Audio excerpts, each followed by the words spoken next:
Pedro Moura here from ESPNLosAngeles.com in Dayton, Ohio, where the Trojans are readying to face Virginia Commonwealth tomorrow night at 9 p.m. Eastern, 6 p.m. Pacific here at University of Dayton Arena. So I'm here to bring you three keys the USC needs to get in order to win and move on to Friday's game against Georgetown, which would be in Chicago.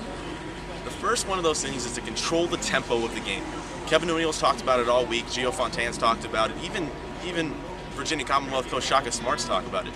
Whichever team controls the tempo of this game is going to win this game. It's a matchup of two teams playing completely different styles. USC, the slow, move up the court, shoot in 30-second style, and Virginia Commonwealth, the hey, let's get the ball up as quickly as possible in 15-second style, and let's press you back the opposite way when we have a chance to.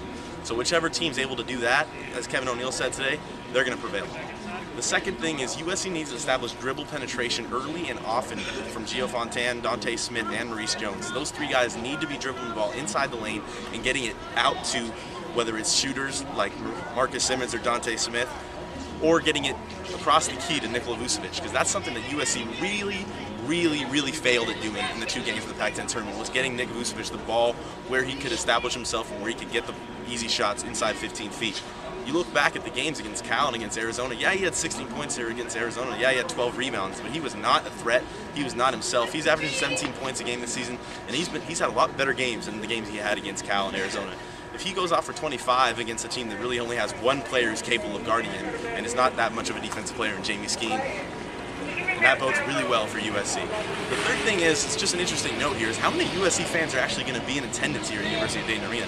I mean, you're talking about on Sunday at about 3:30, USC fans learned they'd be playing here, and they had to pay, I mean, I don't know how much, upwards of $500–600 for short notice tickets to get here for a Wednesday night game in the middle of the work week. It's hard. Kevin O'Neill said this week, he said, I know, I don't expect that many people to come out here, but whatever we do get, I'll be glad for it. I'll be glad. And I mean, it's going to be the same thing with Virginia Commonwealth too. I mean, it's a 10-hour trek, I believe, from Richmond, where they're based, and it's not something that fans are going to be readily doing. Now, if USC gets to Chicago on Friday, then I think it'll be a little bit different. We'll see more fans get there, celebrate St. Patrick's Day with the team in Chicago and all that good stuff.